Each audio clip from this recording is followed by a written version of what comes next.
The Women of Troy. Euripides was born near Athens between 485 and 480 BC and grew up during the years of Athenian recovery after the Persian Wars. His first play was presented in 455 BC and he wrote some 100 altogether. 19 survive, a greater number than those of Aeschylus and Sophocles combined, including Alcestis, Medea, Bacchae, Hippolytos, Ion, and Iphigenia at Aulis. His later plays are marked by a sense of disillusion at the futility of human aspiration, which amounts on occasion to a philosophy of absurdism. A year or two before his death he left Athens to live at the court of the king of Macedon, dying there in 406 BC. Don Taylor was a playwright and poet, and a director of theatre, television, and radio plays. After leaving Oxford, he worked as drama director at the BBC, and between 1960 and 1990, he directed nearly 100 television plays, the first works by David Mercer and Hugh Whitemore, as well as 17 of his own original TV plays, and a number of large-scale classical productions of Shakespeare, Granville Barker, Arthur Miller, Sheridan, Bulgakov, and Edward Bond. He translated and directed for BBC television the Theban plays of Sophocles, Oedipus the King, Antigone, and Oedipus at Colonus. He followed this with translations of 3 Euripides war plays, Iphigenia at Aulis, directed by Katie Mitchell, initially at the Abbey Theatre in 2001 and at the National Theatre in 2004, The Women of Troy and Helen. He continued working in the theatre, directing Sir Anthony Quayle in his last King Lear and also in Gogol's The Government Inspector for Compass Theatre, of which he was CO director at the time. In 1996 he and Ellen Dryden set up First Rights Radio, an independent drama company, which continues to produce many original plays and adaptations of classic novels for BBC Radio. Don Taylor's many stage plays include The Roses of Iam, The Exorcism, Daughters of Venice, Brotherhood, When the Actors Come, Retreat from Moscow, When the Barbarians Came, and his last play, The Road to the Sea. He died in 2003. By the same author. Euripides plays: 1. Medea, The Phoenician Women, Bacchae, Euripides plays: 2. Cyclops, Hecuba, Iphigenia in Aulis, The Women of Troy, Euripides plays: 3. Alcestis, Helen, Ion, Euripides plays: 4. Electra, Orestes, Iphigenia in Taurus, Euripides plays: 5. Andromache, Heracles' Children, Heracles, Euripides plays: 6.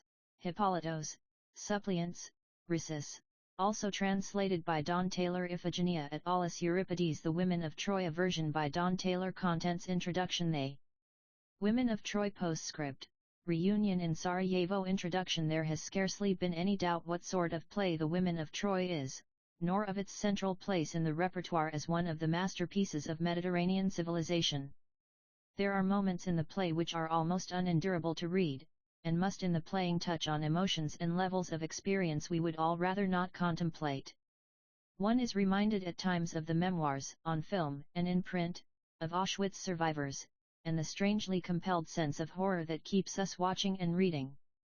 The play's performance history is precise.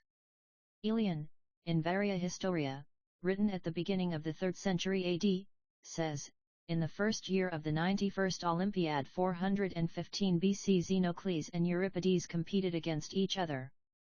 Xenocles, whoever he may have been, won the first prize with Oedipus, Lycon, Bacchae, and a satyr play Athanas. Euripides was second with Alexander, Palamedes, The Women of Troy, and the satyr play Sisyphus. In the winter of 416–15, a few months before the play was presented, the Athenians had committed one of the many atrocities which disfigured the Peloponnesian War. They had laid siege to the island of Melos, which had refused to join the Athenian alliance, and when the defenders capitulated, the Athenians murdered all the men of military age, down to boys of 15, and enslaved all the women. It has always been assumed that The Women of Troy is Euripides' attack on his fellow citizens for that dreadful act, and no doubt the assumption is correct.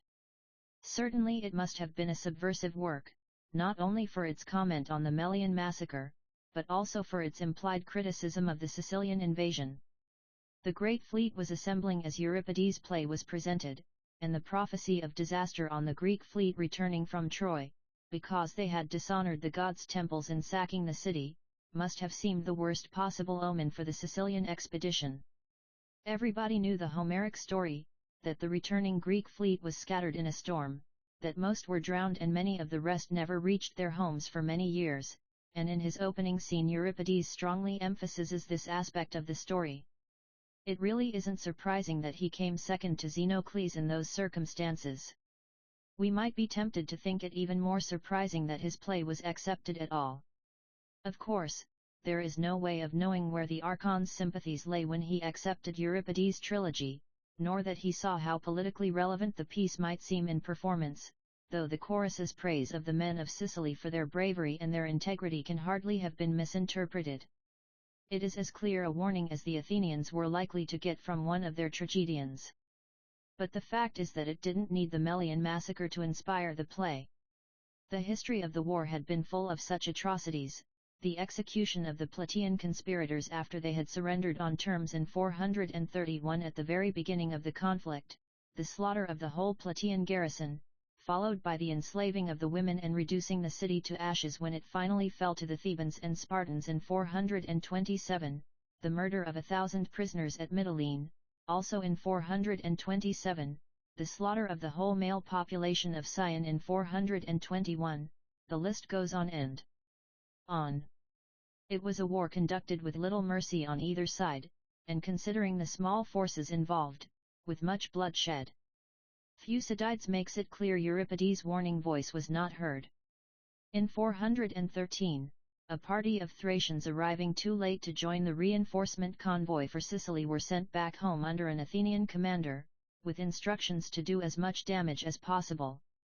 They sailed up the Euripes, murdering and laying waste to Euboea as they went, and then crossed over into Boeotia to the city of Mycalessus, where they sacked the houses and temples, and butchered the inhabitants, sparing neither the young nor the old, but methodically killing everyone they met, women and children alike, and even the farm animals, and every living thing they saw. Among other things they broke into a boys' school, the largest in the place, into which the children had just entered, and killed every one of them. No doubt the Melos massacre was in the front of Euripides' mind, but what he was describing was behavior that was commonplace, not exceptional. Without the other two tragedies that comprised the trilogy we can't be sure, but it seems likely that Euripides composed a powerful protest cycle, probably with a quite clear political purpose. There was an impassioned debate in Athens about the wisdom of the Sicilian expedition, which was not only foolhardy in itself, but a stepping up of the war, which had lain mostly dormant for about 5 years. What could be more likely than that Euripides was one of those Athenians who were against restarting the war, and against the Sicilian expedition, and that he used the horror and guilt that must have existed in some men's minds about the recent slaughter on Melos as a powerful reminder of what war really meant in human terms.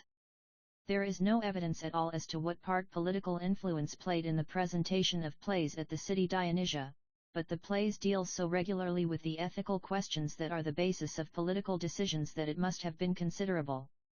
The comedies of Aristophanes are openly political, even naming names, and it seems likely that the tragedies too, in their serious manner, considered political issues and perhaps even glanced at political personalities. More than one scholar has suggested that Sophocles' Oedipus might be a portrait of Pericles, and other similar attributions have been guessed at from time to time. Certainly it is inconceivable that Euripides could have presented such a subversive play, one likely to cause such fury among the supporters of a renewed war, off his own bat. He must have had powerful friends, beyond the producer who financed him, who were able to get the Archon's ear to ensure that Euripides' project was selected out of the doubtless many others presented. And the debate in Athens must have been reasonably evenly balanced too. If the anti-war party were in a small minority, would the play have been allowed, when the likelihood was that it would offend the majority of the audience? As with so many fascinating questions about Greek drama, we simply don't know. All we do know is that it was presented, so the Archon must have thought it, for whatever reasons, suitable material for the Dionysiac festival, and that it didn't win. Whatever the truth of that, I suspect a good many people got more than they bargained for. There is a relentless quality, a harshness in the women of Troy that leaves no room for compromise. The play's principal subject is the agony of war, the fact that it causes mass death, separation of loved ones, slavery, and suffering. Euripides confronts us mercilessly with this unavoidable truth. There is hardly a word anywhere in the play about the glories of war, the manliness of conquest, still a genuine ideal in the classical age, only a eulogy of the dead Hector, as an attempt by the defeated Trojans to grasp some shred of dignity out of their disaster. Beyond that, the whole play is a heightened lament, the death song of a city, a culture, a whole population. Troy clearly stands in for all of us. It is civilization that is going down in blood and fire, not just a city. It is significant that the play has no messenger speech, but what is there to report? The catastrophe is being enacted in front of our eyes, not off stage. For a great master at the height of his powers, form is a servant not a master, a way of enabling him to express what has to be expressed, a structure that liberates rather than restricts. Within the general picture of the horrors of war, there are three moments of unflinching precision, things which we know are part of human experience when men get weapons in their hands, but which in the normal run of things we prefer not to confront. The first is the dragging out of the incoherent prophetess Cassandra, the sanctified virgin whom even the god Apollo won't touch, to be Agamemnon's whore. Euripides spares us nothing here, not even the sexual perversity that we might think is our particular modern subject. Agamemnon is hot for Cassandra because she is a sanctified virgin. It is the very fact that she is forbidden that makes him desperate to have her, liberating the dark sexual fantasy that makes men want to rape nuns. In Greek classical culture the symbol is even more powerful, a blasphemy that dares to sully what the gods have decreed pure. It stands in for all the shameful desires that are unloosed when men let their savage fantasies usurp reason, and become creatures of appetite. We already know what this will cost Agamemnon. The two gods at the beginning of the play have sworn vengeance on the Greeks for precisely this reason, the dishonoring of their temples, and all the varieties of degraded behavior that symbol represents. The inspired, raving Cassandra, after her grotesque parody of a marriage hymn, prophesies the horrors that will fall on the house of Atreus as a result of Agamemnon's blasphemy, but in truth we hardly need to be told that no good will come of it. An action beyond the bounds of decent human behavior is being enacted before our eyes, and we are in no doubt that retribution will follow. The second precisely delineated moment of horror is the tearing of the child Astyanax from his mother's bosom. In production, this almost goes beyond the bounds of the bearable, and a passionate actress playing Andromache can create a moment of horror as powerful as the blinding of Gloucester in King Lear, or the stoning of the baby in Saved. As we might expect, the officer in charge is a decent enough fellow, disgusted by the job he has been given to do. Talthybius is a very recognizable chap, with a suburban semi, no doubt, and 2.5 children, kind to his friends, who wouldn't hurt a fly. They always are. He hates what he has to do, he says so, and we believe him. But he does it. Talthybius is a very modern-seeming character, and in a sense, without thinking too deeply about it, we have come to assume men like him are our age's particular creation. The family man who runs a concentration camp, the state torturer who goes home at 6 and plays with his children, the policeman who beats up his victims to extract false confessions and then goes for a relaxing pint in the local, all these figures we claim as our own, together with the murderers who defend themselves by saying that they were only obeying the orders of their superiors. But Euripides was there a long way before us. It is his very decency that makes Talthybius such a powerful creation. He is like us, he knows these things are wrong and should not be happening. Yet it is he who commands the party that seizes Cassandra and drags her off to Agamemnon, shaking his head in disapproval all the while. It is he who orders his guards to tear the boy Astyanax by force from his mother's arms, and supervises his killing, and it is he who brings the dead boy back on Hector's shield, having washed the blood from his shattered body. He is a kind-hearted fellow, does everything he can to ease the women's grief for the boy, arranges a decent burial, no doubt wipes away a tear or two himself. but what he actually does is to allow himself to be the instrument that enacts the play's two principal atrocities. He truly is the man who wipes away the blood, who tries to make the crime look decent, who hides the wounds. When he leaves Hecuba with her dead grandson, cradled in her dead son's shield, the play lifts off into immortality. Hecuba's lament is the greatest speech in the whole canon of Greek tragedy, its power surviving every kind of translation, from the most clumsy or old-fashioned to the most prosaically modern. Confronting it, every translator feels the presence of its author very near and is tempted to say, "Dear old friend, I'll do the best I can for you, but I need to be Shakespeare." The part is one of the great peaks of the female repertoire.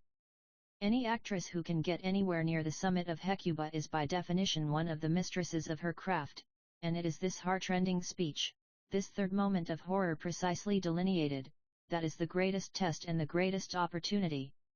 In it, Hecuba speaks for every woman in history who has ever lost a loved one in war, and particularly for the unnatural sorrow of an old woman grieving for a young life destroyed before it has had the opportunity to live. Even beyond that, she speaks for all of us, regardless of sex, as Lear does, protesting against the pain and injustice of existence, and the agony of the suffering that human beings inflict upon their own kind. Reading her grief is like standing at the nation's memorial at Auschwitz, confronting the grave slabs all carrying the same message in so many languages, listening to the wind jangling the ropes on the metal flagpole.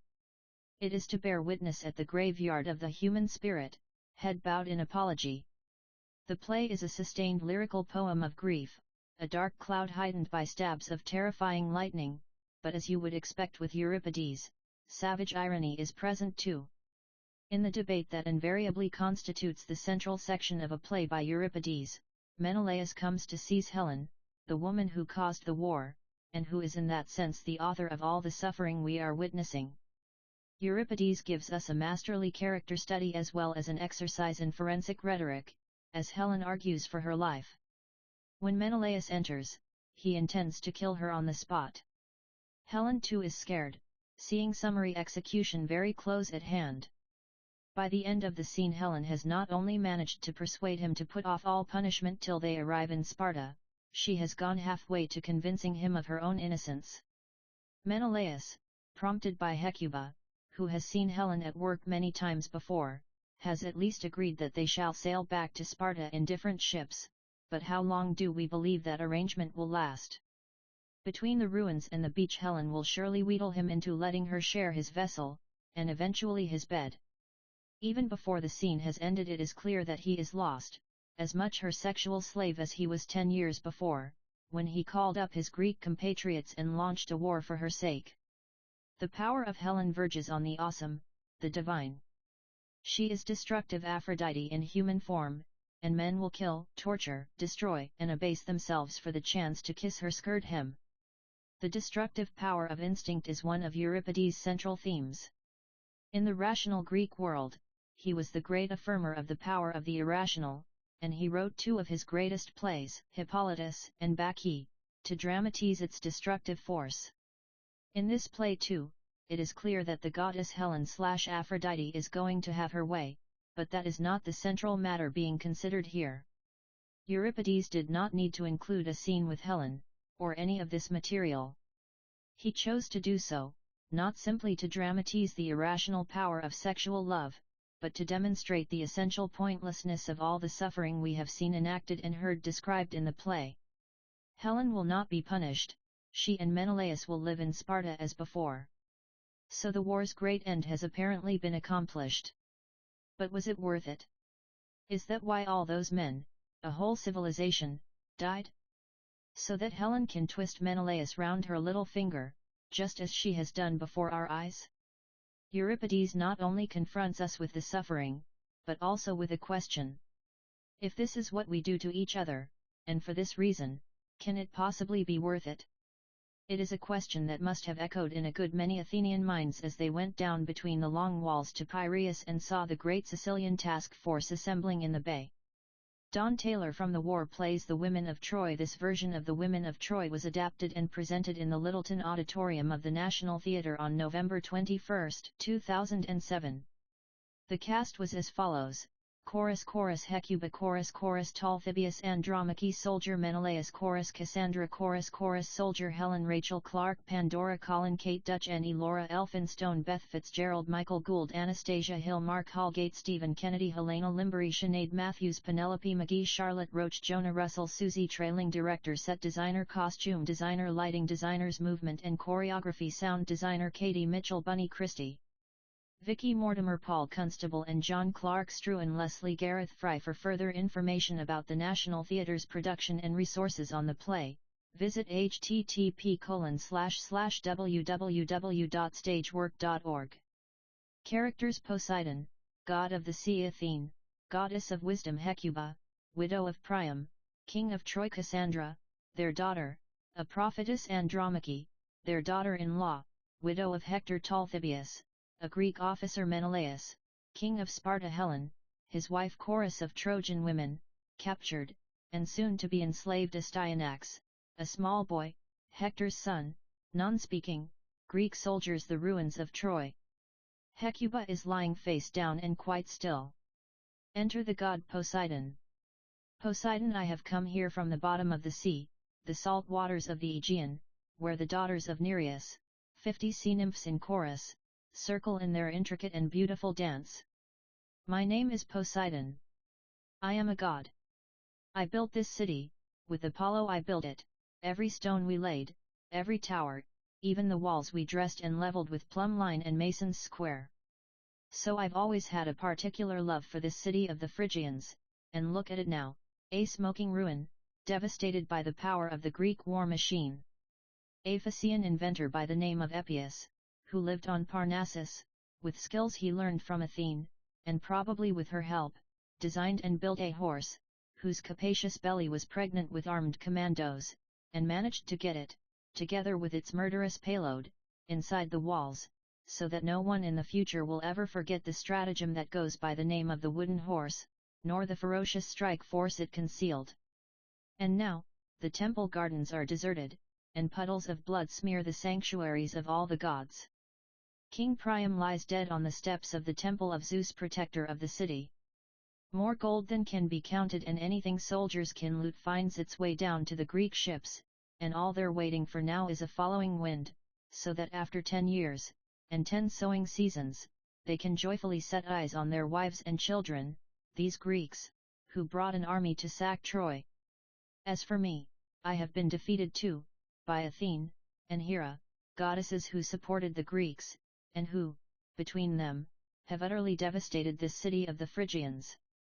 So now I too shall desert famous Troy, and all those altars and temples raised in my name. For when a town is destroyed, and becomes a wilderness, all worship ceases, and there's no longer anything left worth a god's consideration.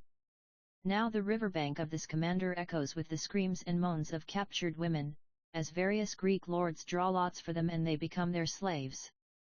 Arcadian princes draw some, Thessalians others, and the princes of Athens, Theseus' descendants, get their share. All the women of Troy who've not yet been allocated are in this building here. They've been reserved for the leaders of the Greek army. And with them, a prisoner, like the rest, and quite right too, is the Spartan daughter of Tyndareus, Helen. But to see the true face of misery you need to look no further than the poor creature lying here, in front of the gate, Hecuba, whose unnumbered tears match the numberless dead she grieves for. Her daughter, Polyxena, has been secretly and brutally murdered at the tomb of Achilles, in payment for his death. Priam is dead too, and her sons by him, and her daughter Cassandra, the frenzied visionary whom even the god Apollo left untouched as a virgin, Agamemnon intends to make his concubine, a dangerous business, best kept in the dark, that flouts all religious feeling. Well then, most prosperous of cities, home of the rich and fortunate, time to say goodbye. Shining towers and citadels, farewell forever. If Pallas Athene, daughter of Zeus, had not determined to destroy you, your foundations would be as firm and solid as ever they were. Enter Athene. Athene, may our old antagonism be forgotten? I have something to say to you, brother of my father, great god as you are, whom other gods honor. Poseidon, certainly it may. We are blood relations, Queen Athene, and that warms my heart. Athene, you are generous to say so. The question at issue is a matter of equal concern to us both. Poseidon, what is it? Some new dispensation from the gods? From Zeus himself? Or some other divinity? Athene, no, it concerns Troy, on whose ground we now stand.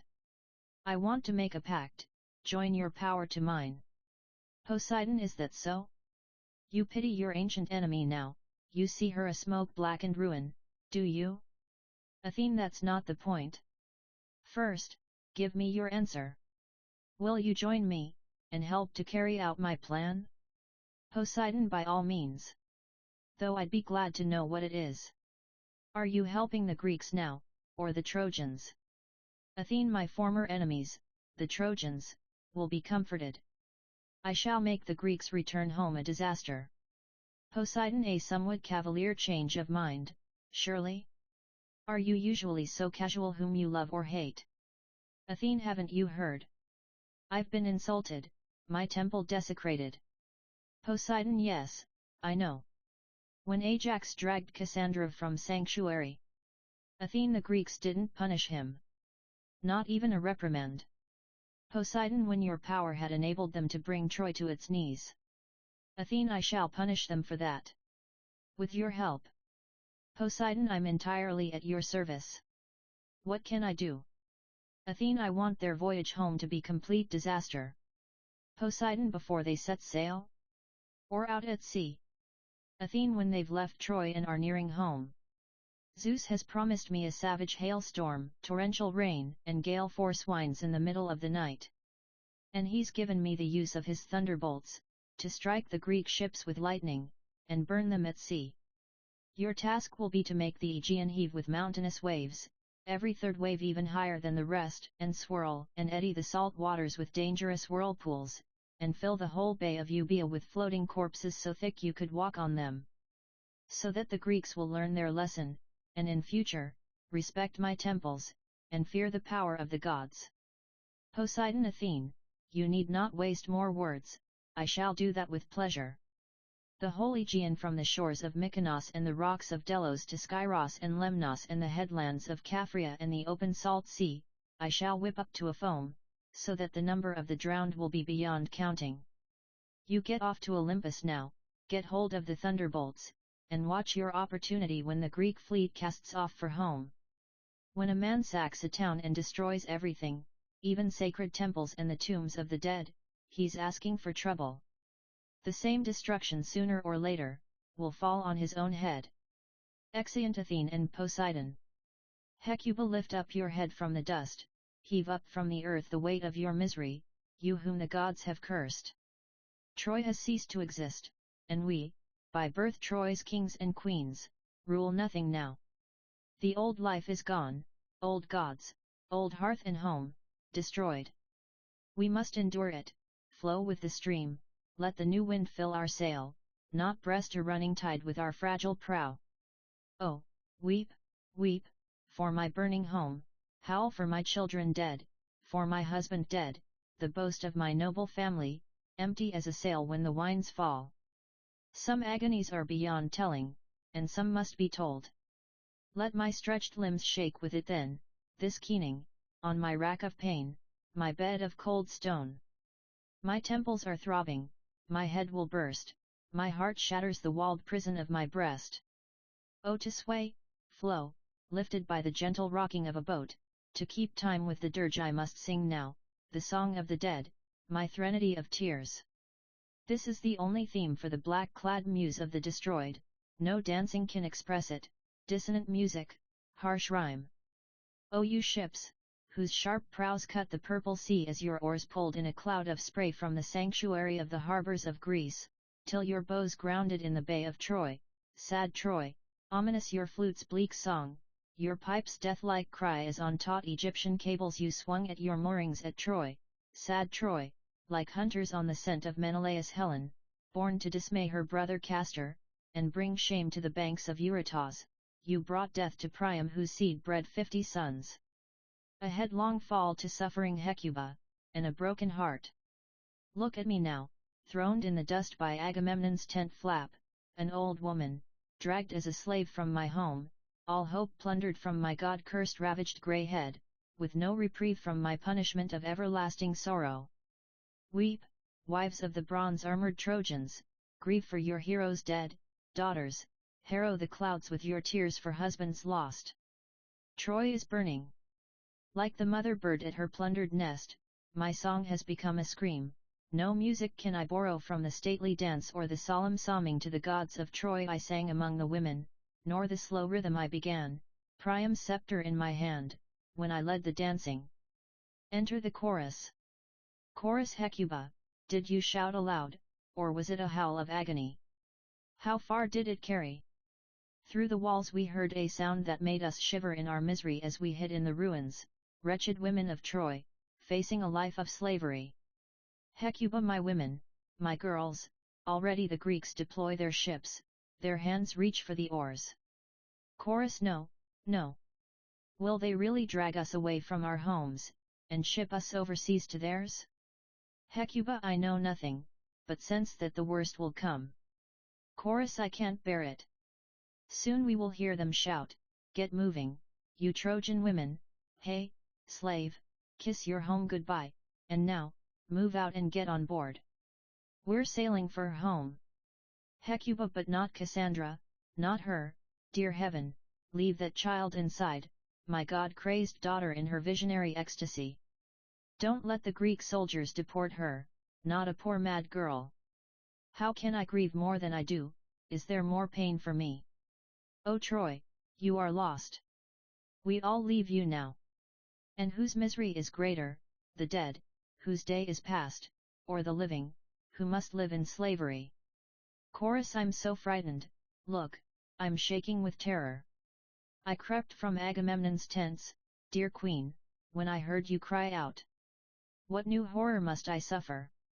Surely the Greeks don't mean to kill me here? Are they mustering at their ships, getting ready to row, in groups by the stern?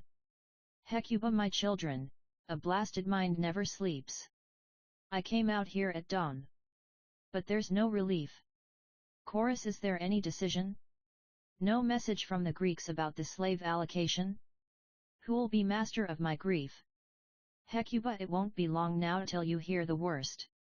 Chorus I can't bear it. Who will it be? Which lord of the Greeks will carry me over the sea to Argos, Orthia, or some bleak island far, far from Troy, one of the accursed? Hecuba, O you gods, where in my misery shall I go, what corner of the earth shall I burden with my old age, like a drone in the hive, or an image of death still in the flesh, a shadow from the country of forgotten shadows? I'll be a concierge, they'll sit me at the outer gate, or in the nursery with the children, in the entourage of some Greek princeling, I, who in Troy held my state as a queen, half divine, with kings to pay me homage.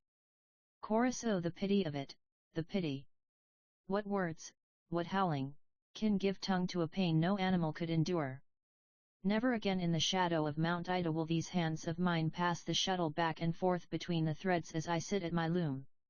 For the last time I harrow my heart with the sight of my dead sons, the last time, before greater sorrow overwhelms me, and my slavery begins, perhaps forced into the bed of some loathsome Greek. Gods curse such a night, and the evil powers that bring me to it. Or maybe my slave's back will break drawing holy water from Pyrene. Oh, Athens, God-favored city of Theseus, may I come to you, not grovel by the turbulent Euripides, at Menelaus' mercy, part of Helen's loathed household, under the Troy sacker's heel. I have heard men say that the foothills of Peneus, beneath Olympus, are famous for their wealth and the fertility of their green fields. There, of all places on earth, would be my second choice, after the sacred halls of Athens. And the land of Mount Etna, which scalds its slopes with Hephaestos fire, the mountain homeland of Sicily, across the strait from Tunis, holds pride of place for integrity, and is renowned for its brave men. And there is a secluded valley, they tell me, watered by a beautiful river named Crithes, close to the Ionian Sea, whose dark streams, like hair, as they flow become reddened into the richest gold. Its springs are sacred, and forever blessed with plenty is that valley, breeding heroes hardened for war. I'd be happy enough to live there. But look, a staff officer of the Greek army has some news for us. I can see him hurrying at a brisk march in our direction. What will he tell us? What more worth saying? The Dorian Greeks have reduced us to slavery. Enter Talthybius with guards. Talthybius Hecuba, you are not unaware that on many occasions as officer in charge of negotiations, or outlining our proposals, I have come here from the Greek camp. So I'm no stranger, Talthybius, you may remember me, I have some news for you. Hecuba, this is it, my dears, what we've feared for so long. Talthybius, you've been allocated to your masters if that's what you're afraid of. Hecuba, aieeeee. Where then? Thea? Somewhere else in Thessaly? Or is it to be Thebes, Cadmus city? Talthybius, you are allocated separately, not all together. Hecuba, so who goes to whom? Which of the women of Troy has been lucky, and will dance for joy? Talthybius, the fact is, ask one at a time, not all at once. Hecuba, my poor child, who has won her, Cassandra, my god-stricken daughter? Talthybius, Agamemnon made a special note of her, and took her for himself. Hecuba, ah God! Must she be slave to his Spartan wife, her bondservant for life? Talthybius, not at all, she's for him. In darkness. In his bed. Hecuba, what? She is a consecrated virgin, Apollo's nun. Lifelong virginity she was promised, by Zeus' golden-haired son. Talthybius, he wants her because she's sacred. He's shot through with lust. Hecuba, throw away the keys of the temple, my child, strip off your sacred habit, trample the flowers on the ground. Talthybius, now look here, to be a king's mistress is no bad thing. Hecuba, and my youngest child, where's she? You tore her from my arms. Talthybius, Polyxena, you mean, or is it someone else? Hecuba, yes. Who gets her by the luck of the draw? Talthybius, she is to serve Achilles, at his tomb. Hecuba, dear heavens, must a child I bore be a servant at a tomb? Is this a custom among you Greeks, my friend, or some new law? Talthybius, consider your child fortunate. All's well with her. Hecuba, what does that mean? She is alive? Is she? Talthybius, her fate is settled. All her troubles are over. Hecuba, and the wife of Hector, the incomparable warrior? What happens to Andromache? What Greek draws her? Talthybius, she was chosen specially, by the son of Achilles. Hecuba, and whose slave am I? Grey-haired Hecuba. Who needs a stick as a third foot to support her? Talthybius, Odysseus, king of Ithaca, drew you, as his slave. Hecuba, ah pain, and still more pain. Let me tear the hair in handfuls from my head, plough my face with my nails, till the wrinkles run red, still agony, and greater agony. I've drawn the shortest straw, even worse than I feared, to be the slave of a man without morality, a liar, a deceiver, to whom laws of gods and men mean nothing, whose animal appetite savages all decency, and whose double tongue twists truth into lies, friendship to enmity. Weep for me, women of Troy, this last lottery of fate will be the end of me. Veil me in shadows, I belong in the deepest pit of misery. Chorus, we know the worst now for you, dear queen, but which of the Greeks has my future in his power? Talthybius, all right you men, guard detachment, go in there and bring Cassandra out. And move it. When I've handed her over to the commander-in-chief, I can take the rest of you enslaved women to your masters, according to the allocation. Hey! What's that? Have they got lighted torches in there? Are they setting fire to the place, or what? These Trojan women, just because we're taking them from their homes across to Argos, dear God, are they trying to commit suicide in there, setting light to themselves? To tell the truth, these are a proud people. In circumstances like these they don't take kindly to humiliation. All right, open up in there. It may suit their dignity to insult the Greeks like this, but I shall have to carry the can. Hecuba, no, no one's setting fire to anything. It's my poor manic daughter, Cassandra, she's running out here. Enter Cassandra. Cassandra, hold it up, the torch, take it, let it flame higher, oh hold it higher. Let it burn everything sacred to Apollo. Hymen, god of marriage, hallow the bridegroom and his desire, and bless me, the bride, and my new home, the royal bedroom of Argos. Hymen, bless my wedding, as I glorify you with my singing. You, mother, you sing for my father murdered, our city destroyed, a sad keening song, dirge for our country. But I fired these torches, illuminating my holy wedding feast, a blazing light to celebrate the marriage of virginity, and Hymen, god of lust, and the dark night of Hecate, the consecrated virgins deflowering. Begin the dance then, let our feet take wing, float higher in ecstasy, ah, ecstasy, as if this were a feast in celebration of my father's good luck, the zenith of his fortune. This ritual dance is holy, God Apollo, lead us to your altar under the laurel tree, where I dedicated my life. Now, Hymen, god of marriage, make me a good wife. Dance, mother, dance with me. You should be laughing. Let your flying feet keep time with mine, whirling in ecstasy faster and faster, and shout, shout, mother, the old songs of matrimony. Sing, sing, women of Troy, put on your most glittering dresses, celebrate the virgin's lucky marriage. I shall enjoy a husband bedded by the hand of destiny. Chorus, dear queen, your daughter's possessed. Hold on to her, or she'll dance her way right down to the Greek camp. Hecuba, O Hephaestos, you gave flaming torches to mortal men, to carry in honor of marriage. But these torches are a grotesque parody of everything I hoped for my daughter. Oh my dear child, when I dreamed of your marriage I never imagined it would be like this, thrust at spear point into some Greek's bed as a slave of his lust. Give me the torch, poor child, you're not fit to carry anything burning in your half-crazed state. All this suffering hasn't brought you to your senses, has it? You're just as much a poor mad thing as you ever were. Here, women of Troy, take these torches back inside, and let her dreadful parody of a wedding song be drowned by the sound of your tears. Cassandra, mother, you must cover my hair with flowers, a victory crown to celebrate my triumph, marrying a king. You must lead me to him, and if I don't seem overwhelmed at the prospect, take no notice, give me a good shove, force me, by violence, if you have to. Because, if the god Apollo exists at all, then Agamemnon, the world-famous leader of the Greeks, will find me more destructive as a wife than ever Helen was. Because I'll kill him, and destroy his whole family in return for my father and brothers destroyed. But that's enough. No more now.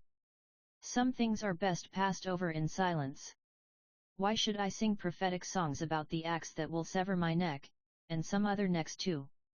Or the son murdering the mother, or the total annihilation of the house of Atreus, all the rich fruit which the tree of my marriage will bear. Look. Let me tell you. This city of Troy is far happier than the whole nation of the Greeks, and I'll prove it to you. Yes, I'm possessed, inspired, call it what you like. But, for one moment, let me stand outside this god-drunken ecstasy, and speak as though my voice were my own. These Greeks, for the sake of one woman, and one moment of uncontrollable lust, sent a hunting party to track down Helen, to smoke her out, and it cost them tens of thousands dead. And their oh-so-wise commander, to achieve what he hated most, lose what he loved most, giving up the pleasure of his family and children for the sake of his brother Menelaus' wife, who was not dragged away from her home by force, but ran away and was unfaithful, because she wanted to. And when they came here, to the banks of Scamander, these Greeks, then they began to die, and they kept on dying. And for what reason? They weren't being robbed, they weren't being invaded, they didn't see the towers and battlements of their homeland being occupied. And those who became the war god's victims had forgotten what their children looked like.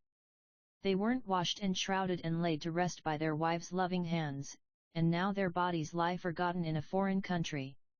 And things were no better at home. Their women died in the loneliness of widowhood, their fathers became childless old men, who had bred up their sons for nothing, to lie in a distant country, with no relatives to honor them and make sacrifices at their graves. Oh yes, the whole Greek nation has a great deal to thank their army for. There were other things too, terrible things, things better left unsaid, not fit to be spoken by the tongue of a consecrated virgin. But our Trojans! What a contrast there! They won the greatest of all glories. They died fighting for their fatherland. And if an enemy spear found its target, and in a moment made a living man into a corpse, that man was carried from the field by his own platoon, the earth that covered him was the sacred soil of the land of his fathers.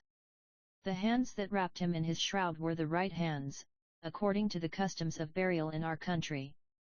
And those Trojan soldiers who didn't die in battle, lived at home, spending every day with their wives and children, the simplest of pleasures, denied to the Greeks. And when you grieve for Hector, remember this. Listen to me now, because this is the truth. He proved, in action, he was the greatest of men. And now he is gone. Dead. And all this has been the direct result of the coming of the Greeks. Supposing they had stayed at home? We would never have seen Hector's glory, all that brightness would have remained hidden. And Paris? He married the daughter of Zeus. If he hadn't married her, who would have sung songs in his honor in our palaces? Any sensible man must hate war, he does his best to avoid it. But if it should come, even if it should end like this, it is no shame for a city, indeed, it is a crown of honor to die nobly, with dignity. The really shameful thing is to die dishonorably, ignobly, without pride. So you see, mother, you need not pity our country, nor weep for my marriage. Think of those we hate the most, you and I, and be sure, that by means of this marriage of mine I shall destroy them. Chorus, you make light of all these horrors, and laugh at your own pain, the disasters you prophesy are fantasies. They won't happen. Talthybius, if it weren't for the fact that your devotion to Apollo has left you mentally disturbed, you would be severely punished for cursing our generals like that, just as they are about to set sail. It's surprising how often those that seem the wisest and of the highest regard, do things which show them to be something a good deal less. The greatest, the most powerful general in the Greek army, the son of Atreus himself, has let uncontrollable lust for this mad woman get the better of him. I'm a poor man. But there's no way I'd let her anywhere near my bed. And as for you, since you're out of your mind, we'll let your insults to the Greeks, and ridiculously overblown compliments to your own side, float away on the breeze, with the breath that uttered them. Come on then, follow me, it's time you were getting on board. What a lovely bride for my commander-in-chief. And you, Hecuba, you can follow us down where Laertes' son comes to get you. You'll be his wife's slave, Penelope. She's a decent, sensible woman. You won't find a Greek at Troy to say otherwise. Chorus, what a clever fellow he is, this underling. Officers of your kind are always hated by everyone, lackeys. Slaves yourselves, doing great men's dirty work. You say my mother will be taken from here to Odysseus' palace. But what about the words of Apollo, spoken through my mouth? They say that she will die here, and other things, about her death, too terrible to be spoken.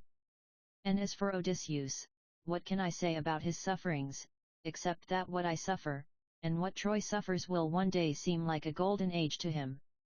He will add 10 further years to the 10 years he has spent here before he reaches his fatherland, and he'll reach it alone. He will have endured the terrifying passage through the rocky gorge of Charybdis, and the mountain pastures of the Cyclops, who eats human flesh. On the Ligurian coast he will meet the witch Circe, who turns men into pigs.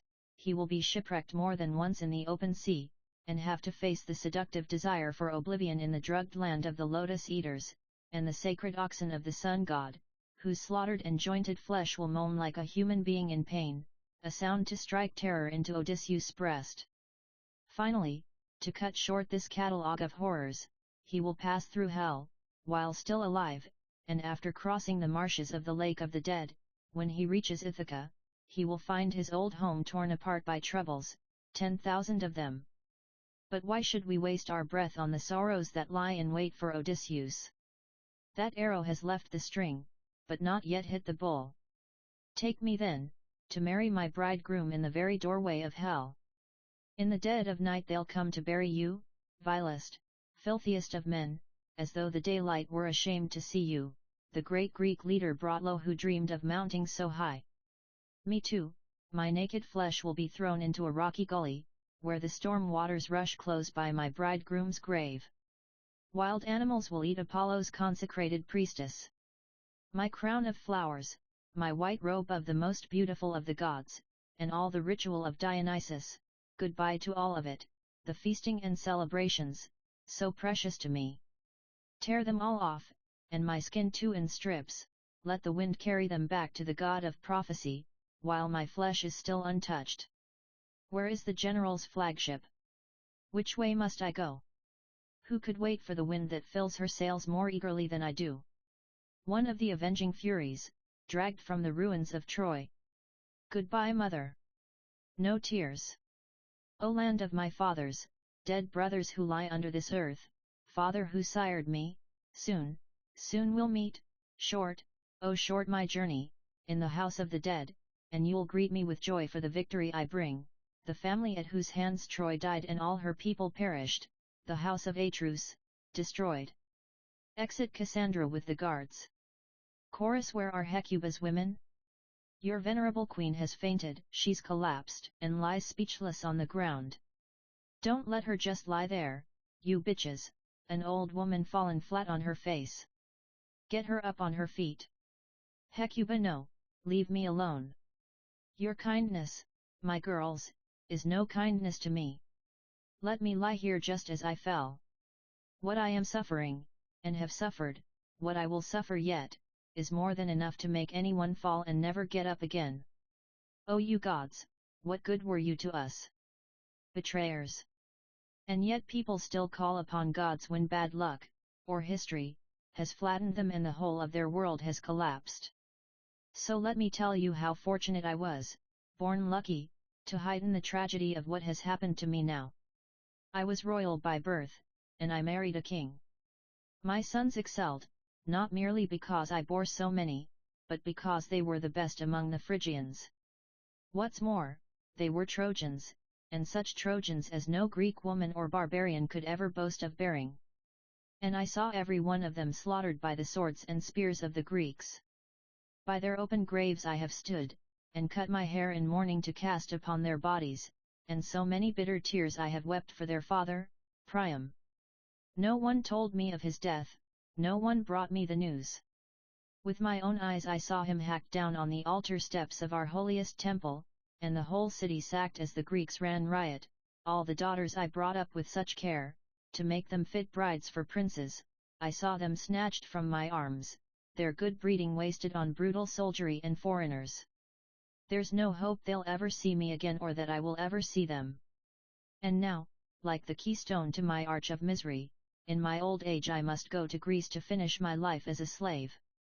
And what work they will give me, a woman of my years, to be a gatekeeper, looking after the keys, me, the mother of Hector, or a kitchen skivvy kneading the bread dough. I won't sleep on a royal mattress any more, the floor will be good enough for my bony back and wasted flesh, worn out, second-hand dresses will do for me, rags even, the sort that well-bred women never see let alone wear, they will have to make do for my worn-out, second-hand body. Dear gods, what a terrible retribution, all that has happened to me, and will happen, because of that one woman and her love affair. Cassandra, my child, what violation will end your consecrated virginity, that mystic ecstasy you shared with Dionysus, and all the gods? And you, my poor girl, Polyxena, where are you now? None of my children, neither sons nor daughters, and there were so many of them, can give me so much as a helping hand in my misery. They are all gone. So why try to help me up? What for? What have I to look forward to? Well, take my hand and lead me step by step, these feet of mine, so used to deep carpets, all the luxury of Troy, they belong to a slave now. Bring me to my bed, my straw palliasse and stone pillow, throw me down there on my face and let these tears, my torturers, whip me senseless. Wealth, good fortune, it's all worth nothing. There is no happiness. The lucky ones are dead. Chorus teach me, gods of song, some harsh lament dissonant with tears and howls, help me to sing Troy's sorrows, invent new sounds for my grief. The Greek horse on wheels has ruined me, brought me to the edge of the grave, made me a slave. Unguarded they left it, by the main gate, its gold cheek pieces gleaming, and from its belly the clash of armor plate rumbled like thunder, muffled and threatening. So we ran to the rock of the citadel, the whole population, shouting, "Come out everybody, all our troubles are over, we'll this wooden offering for Zeus' daughter, Athene of Troy, inside the wall." And who ran from their houses the faster, the young men or the old? All high on the singing and the joy, as they laid hands on the monster that was more than it seemed, and would doom them all to die. Then it seemed the whole nation of the Phrygians ran to the gates, eager to bring that smooth-planed icon of mountain pine and the Greek ambush within it, as an offering to the Virgin who drives the immortal horses of heaven, for the Trojans, destruction. Roped with cables of twisted flax they heaved it, like a black ship, to the stone shrine at the heart of the temple complex of Pallas Athene, altars soon to drip and smooth floors run slippery with Trojan blood. Then the melodious African pipe honeyed the air, as the dark hood of night enfolded Troy. In celebration after the day's exhaustion, the whole city was singing, dancing feet stamping in exhilaration to the rhythm of young girls' voices, flickering torches casting puddles of light in the darkened palaces, and on the faces sleeping, and in eyes wide awake and glittering in the pitch-dark night. At that time in our great hall with the others, I was singing all our favorite songs to Artemis, Zeus' daughter, Virgin of the mountains, and joining in the dancing, when suddenly I heard a terrible howl, the unmistakable sound of murder, a terrified scream rising from the streets of the whole city. Children grabbed hold of their mothers' skirts, their pale hands plucked at her gown, fluttering with fear. The god of war had sprung his trap, the ambush strategy worked perfectly, thanks to Pallas Athene, whose power secretly inspired it. The Trojans were cut down in their own homes, in sanctuary, beheaded where they lay sleeping, a whole generation of women raped in their own bedrooms, breeding bastards for the Greeks, desolation for Troy. Look, Hecuba, they're bringing Andromache in a Greek baggage wagon. Her bosom is heaving with sobs, as she grasps Hector's son, Astyanax, clinging to her breasts, as they rise and fall like a bank of oars in the sea. Enter Andromache and her young son, Astyanax, wheeled in on top of a baggage wagon loaded with spoils. The son of Achilles will hang up Troy's plundered splendor as a trophy under some Thean temple roof. Andromache, my Greek masters are only taking what's theirs. Hecuba Aiee, Aiee. Andromache, don't sing my victory song. Hecuba agony. Andromache, the agonies are all mine. Hecuba, O Zeus. Andromache, hard learned, to be suffered long. Hecuba, my children. Andromache, no longer grown old in tears. Hecuba, all our happiness. Troy, our city, gone. Andromache, into misery. Hecuba, my children, my heroic sons. Andromache, all gone, all gone. Hecuba, what grief is like mine? Andromache, my suffering. Hecuba, the sobbing, the moans. Andromache of our city. Hecuba, ruined. Smoke blackened stone. Andromache, my husband. Where are you? I need you now. Save me. Hecuba, you're calling for a dead man. My firstborn son is in Hades, and I am in misery. Andromache, protect me now, as you've always done. Hecuba, O my Priam, whom the Greeks barbarously killed. Andromache, old man, great king, princely father, your sons were famous throughout the world. Hecuba, let me sleep in the arms of death forever. Andromache, so bitter, these longings. Hecuba, sharp pains now, and sorrows unceasing. Andromache, for the city we have lost. Hecuba, and miseries ever increasing. Andromache, the gods always hated us. Their malice spared your son, so that his contemptible marriage should bring ruin to the citadel of Troy. Now in bloody pieces he's lying for the vultures, in Pallas' temple. Our slavery is his doing. Hecuba, Troy, mother of us all. Andromache, tears blind me. Deserted. A ruin. Hecuba, this pitiful end. Andromache, the house my children were born in. Hecuba, I've lost my home. I've lost my children. Everything. No grief can encompass what I feel. No funeral song. Flow, tears, for a city, and family, shattered past hoping. Only the dead shed no tears. They are beyond weeping. Chorus, suffering people find some comfort in tears. To give voice to grief is a kind of pleasure. Andromache, O Hecuba, mother of the son who speared so many of these Greeks, do you see what they are doing? Hecuba, I see what the gods are doing, making monuments of worthless men, and demolishing the good. Andromache, we are loot, my son, and I, soldiers plunder, born royal, and made slaves. The whole world's overturned. Hecuba, necessity is logical, and merciless. Cassandra has just been torn from my arms by force. Andromache, no, no more. I can't bear it. So some second Ajax flatters his masculinity by dragging off your daughter. But there's worse pain to come. Hecuba, of course there is. There's no end to pain. The next horror will always be worse than the last. Andromache, she's dead. Your daughter, Polyxena, murdered at Achilles' tomb, as a sacrifice to the dead. Hecuba, and it is. So that's what Talthybius meant, the truth his diplomatic evasion concealed. Andromache, I saw it with my own eyes. I got down from the cart, cut down the body, covered it with her dress. Hecuba, my poor child ritually murdered, filthy, sacrilege, oh my poor girl, butchered like an animal.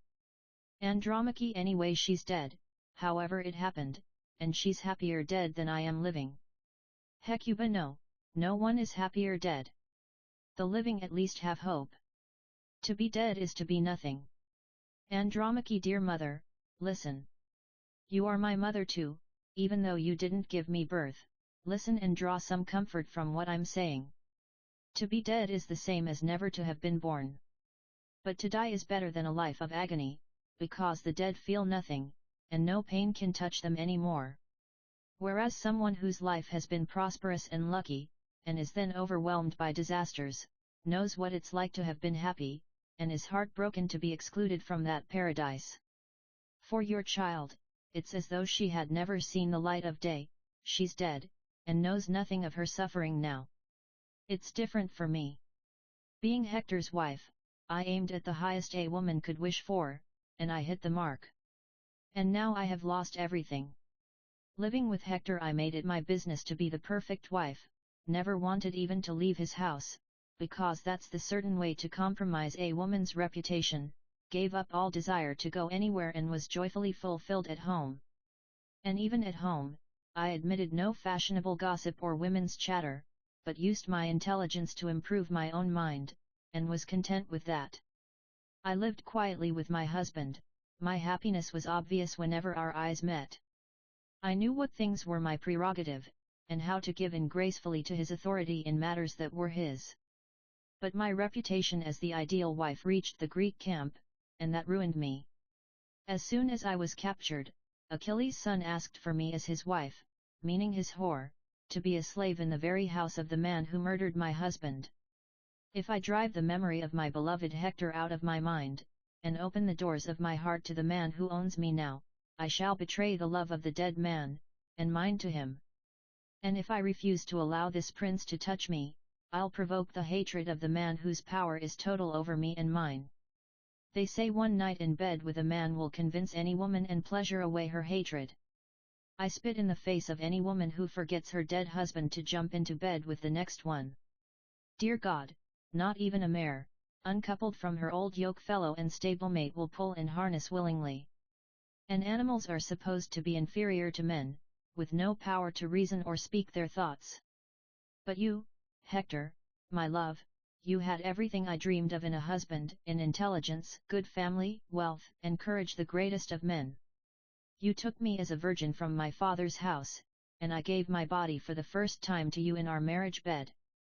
Now you are dead, and I am to be transported across the sea to Greece as a prisoner, to be yoked as a slave. And Polyxena, whom you groan and weep for, isn't her suffering far less than mine? You say everyone living has hope. What hope have I? I'm not stupid enough to delude myself with false expectations, pleasant though such comforting daydreams might be. Chorus, your suffering is like mine. Your anguished words give voice to my deepest agonies and fears. Hecuba, I've never been on board ship in my life, but I've seen pictures of them, and heard men talking, so I know that if the storm is not too violent, and there's some chance of survival, the sailors will do everything they can to come through it, hanging on to the tiller, scrambling aloft to the sails, and bailing out the water for dear life. But if the waves run higher, and towering rollers overwhelm them, they accept the inevitable and give themselves to the sea. And so do I too. The gods have drowned me in an ocean of misery. After so many sorrows, and in such despair, words mean nothing. There's nothing left to say. But you, dear daughter, dry your eyes. No more grieving for Hector now. You must forget him. Even your tears can't help him now. My advice to you is to make much of your new master. Be pleasant, make yourself attractive to him. That way you will make everyone's captivity easier to bear, and your own life more pleasant. With luck, you may bring up this grandson of mine to be the savior of Troy. Sons of yours may return to the ruins of Ilium one day and build a new city from the ashes. But look, the next chapter is already beginning. The Greek minion is coming back, to tell us, no doubt, what the Greek council has finally decided to do with us all. Talthybius returns, with the guards. Talthybius, Hector's wife, widow of the greatest of the Trojans. I ask you not to hate me. With the greatest reluctance I must tell you the news, the joint decision of the council of the Greeks and the 2 sons of Pelops. Andromache, what is it? That sounds like a prelude to disaster. Talthybius, this child. They have decided. I don't know how to say it. Andromache, no, don't take him away. We have different masters. Talthybius, no Greek will ever be his master. Andromache, how? Is he to be the last of the Trojans? Left here? Talthybius, there is no decent way to say an indecent thing. Andromache, thank you for your decency, but no more bad news. Talthybius, they mean to kill him. That's the worst. Now you know. Andromache, oh my God. That sentence is worse than my marriage. Talthybius, Odysseus' speech carried the whole council. Andromache, I can't bear it, I can't.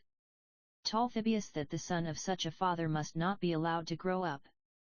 Andromache, may those arguments condemn his own son. Talthybius, and that he should be thrown from the battlements of Troy. This has to be. So please be sensible. Don't hang on to him like that, but bear this pain like the queen you are. There's nothing you can do. You are quite without any power to prevent it, so don't imagine otherwise. No one can help you. The city is in ruins, your husband dead. You are quite alone, and believe me, we are capable of dealing with a single woman if we have to. So don't make a fight of it, or kick or struggle, or curse the Greeks. If you say anything to anger the army, your child may not be properly buried and no tears be shed at his grave. But if you keep quiet, and resign yourself to what must happen, they might allow you to bury your child decently, and treat you with more consideration. Andromache, my darling, my precious, too dangerous to live, your enemies will kill you, and leave your mother in misery. Your father's courage, that saved so many, is a death sentence for you. Everything that made him great for you proves fatal. Ah, God, when I came into Hector's palace on that unlucky wedding day, and that unluckier wedding night, I thought I would conceive a son to rule over the whole of Asia, not a victim to be callously murdered, butchered by the Greeks. My dear little boy, are you crying too? Do you understand what's happening? Why else do you hang on to my hand like that, and bury your timid face in the folds of my dress like a bird creeping under his mother's wing? There is no Hector rising from the grave with his spear in his hand, coming to save you, nor any of your father's brothers, no army of Trojans. You must jump from that terrifying height, fall and break your neck, smash the breath in your mouth without pity from anyone. My sweet baby, so tender in my arms, dearer than all the world to your mother, the softness of your breath, the baby smell of your skin. All for nothing, my labor pains when you were born, all for nothing when I gave you my breast, and dressed you so tenderly in your baby clothes, all nothing, all for nothing. Hold me tight now, hang on to me, for the last time. I gave you birth, put your arms round my shoulders and hang on to me, hard, and kiss me, my boy. You Greeks! You have dreamed up such cruelties even the barbarians would flinch at. Why are you killing this child? What has he done in his innocence? He's guilty of nothing. Helen! You daughter of Tyndareus! You are not Zeus' daughter. More fathers than one you had, and I know their names too. Destruction, first of all, and envy and murder and death, and every evil thing that crawls on the face of the earth. Zeus could never have fathered you to bring ruin and slaughter on Greeks and barbarians alike, by thousands. Die in agony, and be damned forever, you and your beautiful eyes, whose inviting looks have brought this famous country of Phrygia to complete destruction. Come on then. Take him. Carry him away. Throw him down from the walls if that's what your generals have decided, and then make a banquet of his dead body. The gods are destroying us all. I can't save my own child from death. Parcel up my disgraced body, and throw it on board ship. It's a fine wedding I'm sailing to with my poor son left dead at my back. Chorus: Poor Troy! 10,000 men are dead for one woman, and her hated marriage bed. Talthybius, come on boy! You must break that embrace now, in spite of your mother's agony, and climb the walls to the highest bluff that crowns ancestral Troy.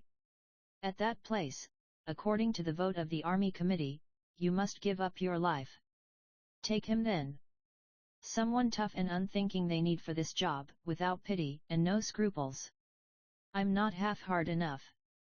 Hecuba, poor child, son of my dead son, to tear you like that from your mother and from me is wicked. How can I suffer this, and learn to bear it? What can be done to help you now, enduring this? We can only beat our breasts in anguish, tear our hair, and that's all we can do. Our city is gone, and soon you will be gone too. There is no agony we don't already feel, no abyss of pain to discover. Andromache is dragged out by the guards one way as Astyanax is taken the other.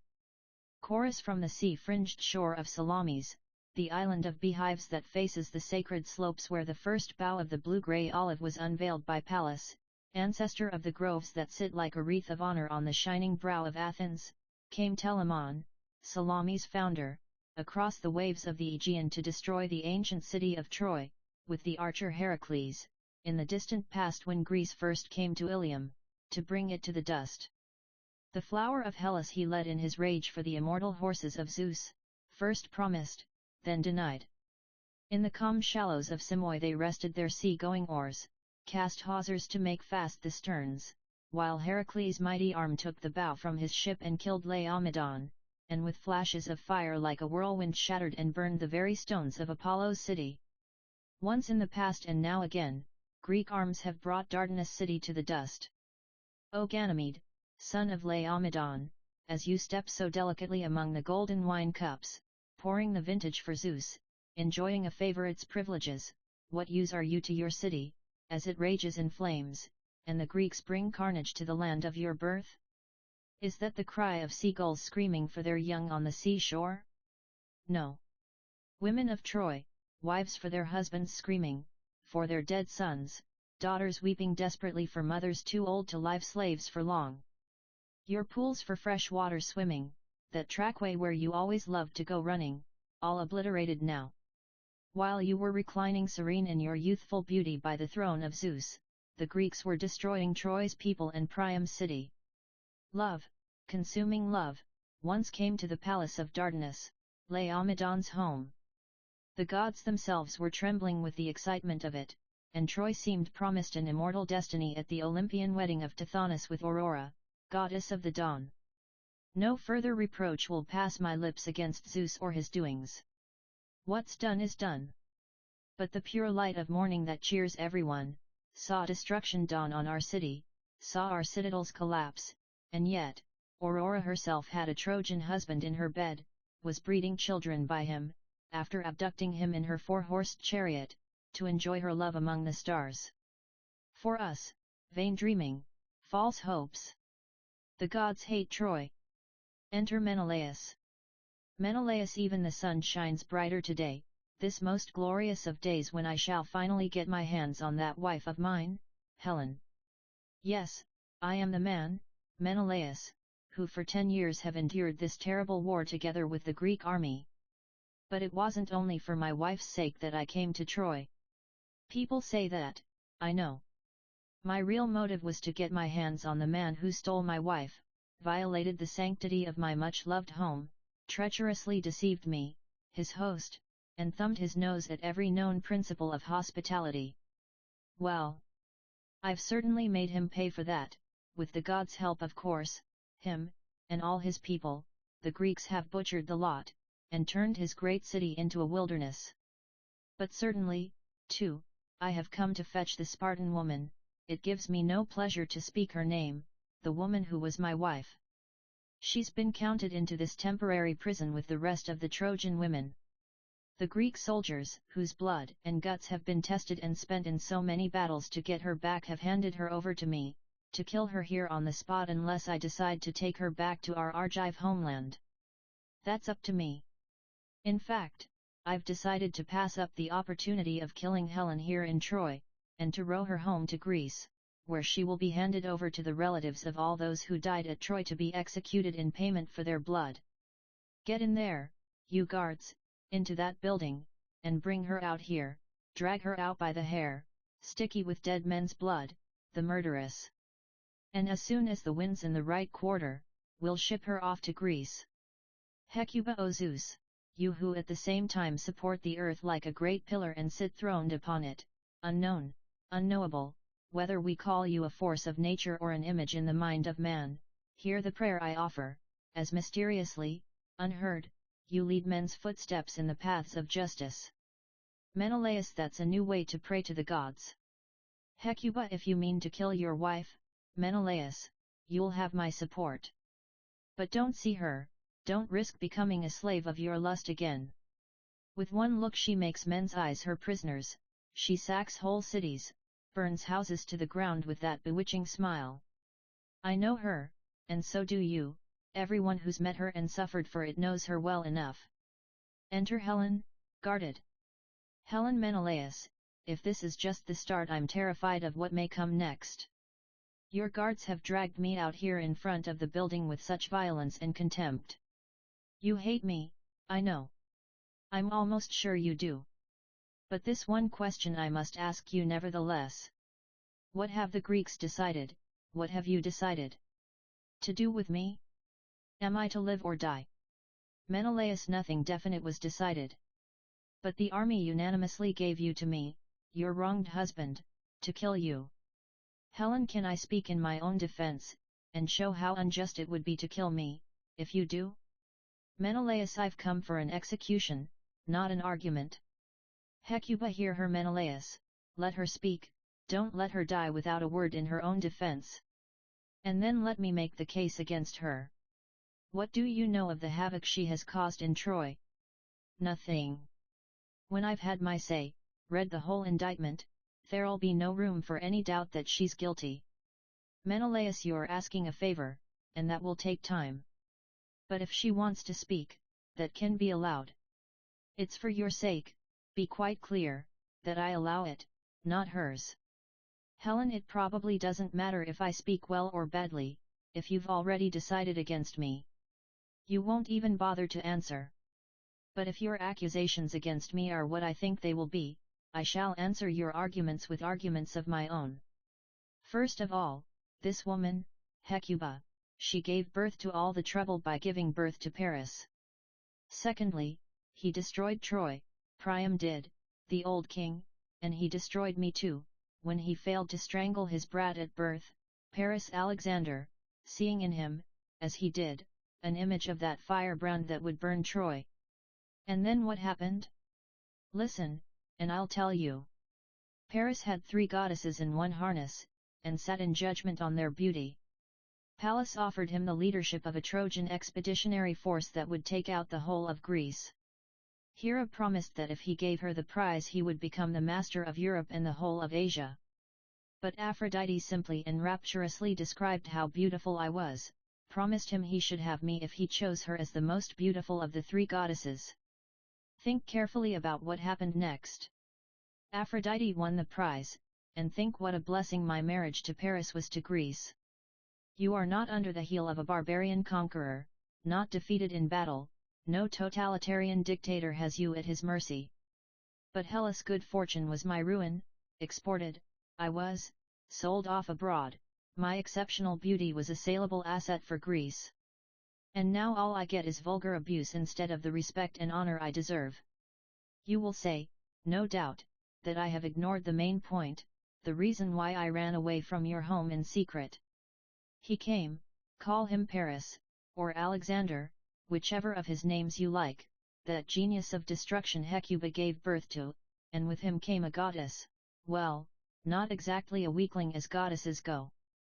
And you, spineless idiot! You chose that moment of all moments to leave your home and take ship for Crete. Are you beginning to understand? The next question is the crucial one, and I ask it of myself, not you. What, if anything at all, was I thinking of when I tamely followed this foreigner, whom I hardly knew, betraying my country, and my home, and my family in the process? Ask the goddess, not me, punish her, punish the destructive power of love, and in doing so, proclaim yourself superior to Zeus, who is the master of all the gods, but the slave of that one, Aphrodite. That being the case, what can you honestly do but forgive me? There is, I suppose, one further accusation you might make against me. Once Paris was dead and in his grave, since my marriage was no longer the direct responsibility of the goddess, I should have left his house and made my escape to the Greek ships.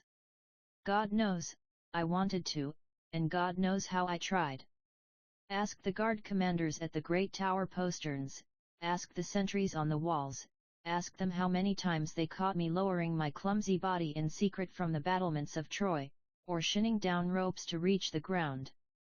But my new husband Deiphobus, he's dead too, took me by force, made me be his wife. All the Trojans were against it.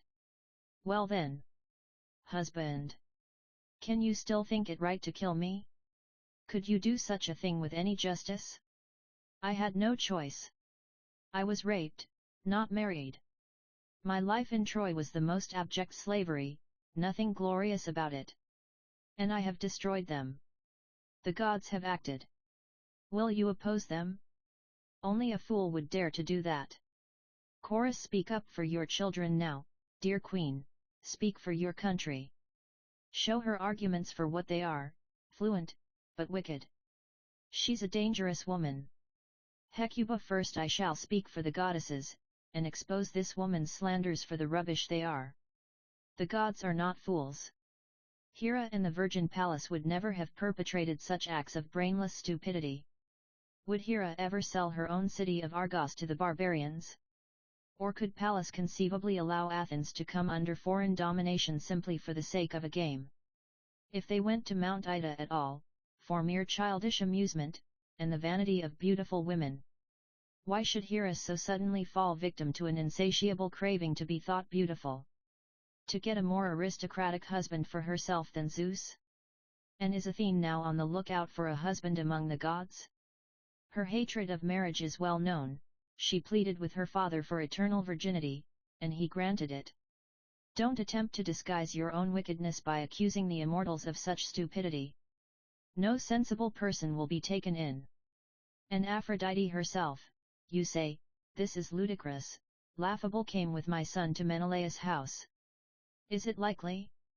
She could have stayed at home on Olympus, and taken you, the royal palace at Amyclae, the whole lot, to Ilium, with the merest gesture, if she'd wanted to. But that wasn't it.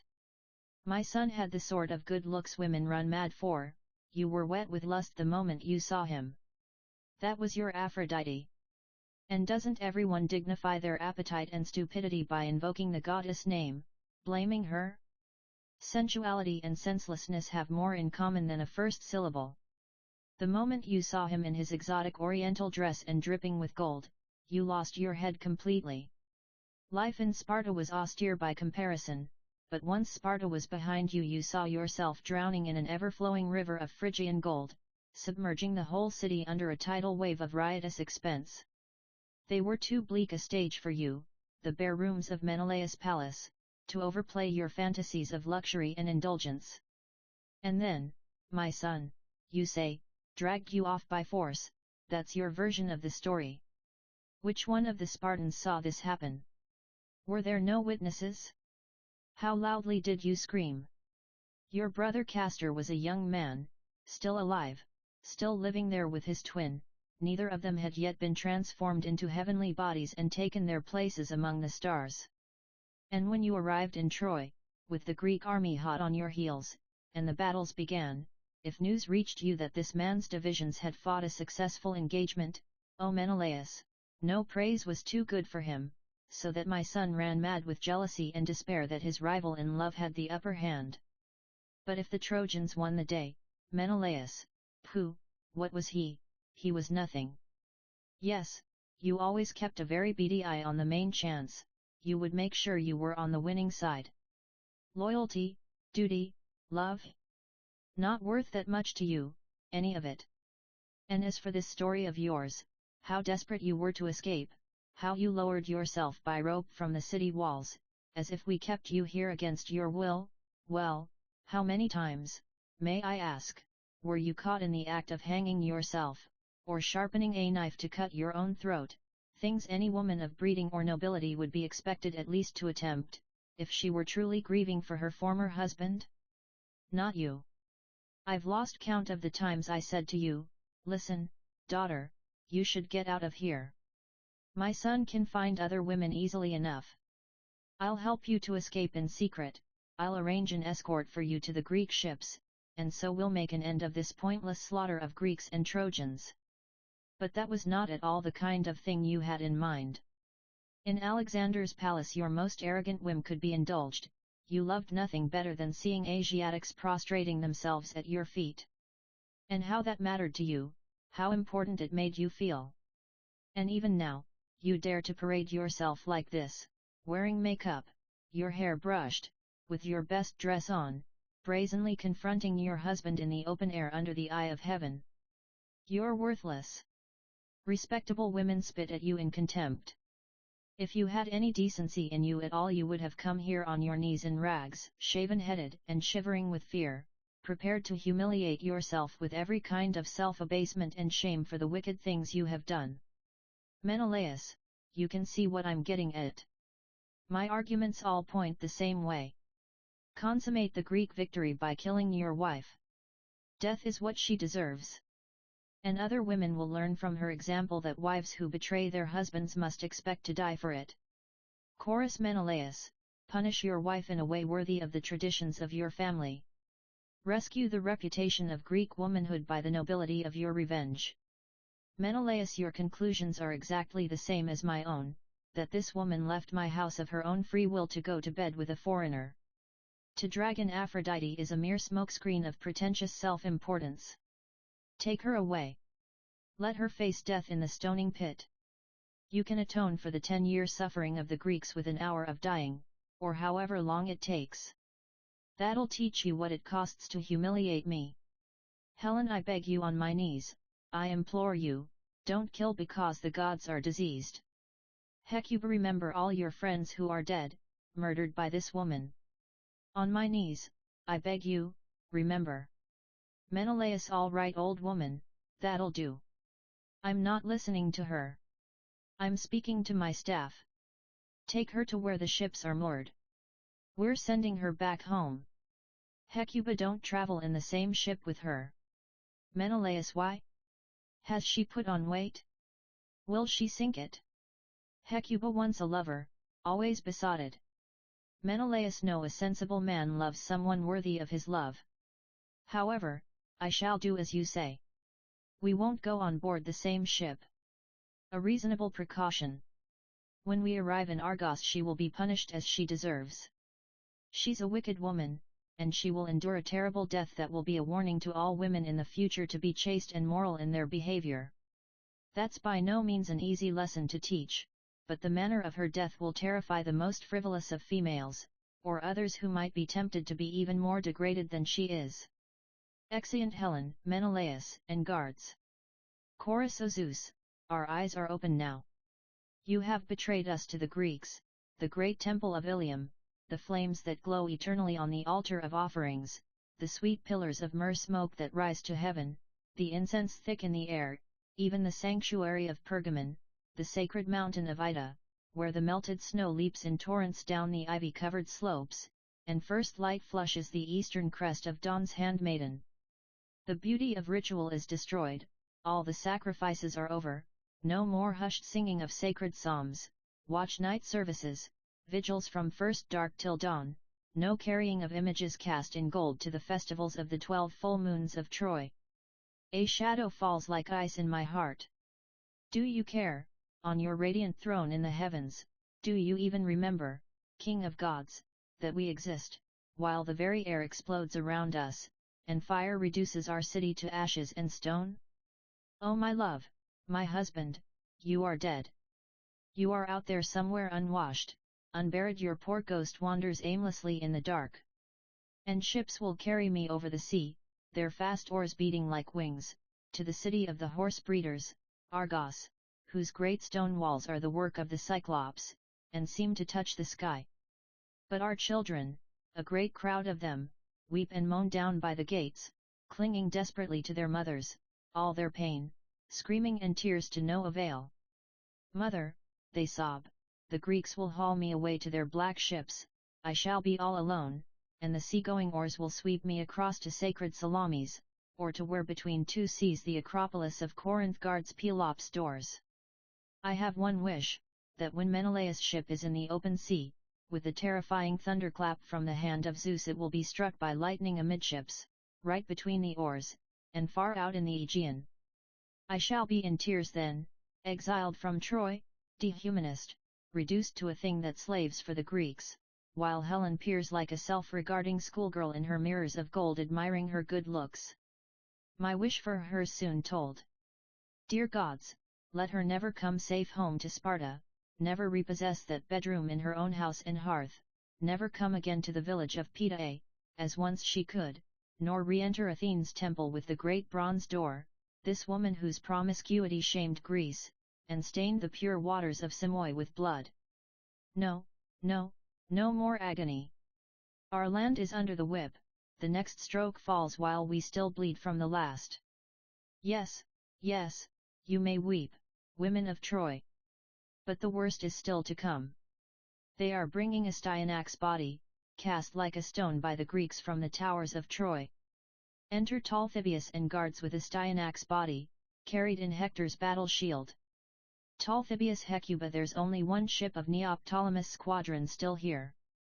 The crew are currently loading his share of the booty before sailing for Phthia. Neoptolemus himself has already set sail, having heard bad news from home. His grandfather Peleus, apparently, has been the victim of a military coup, organized by Acastus, the son of Peleus, and has had to flee the country.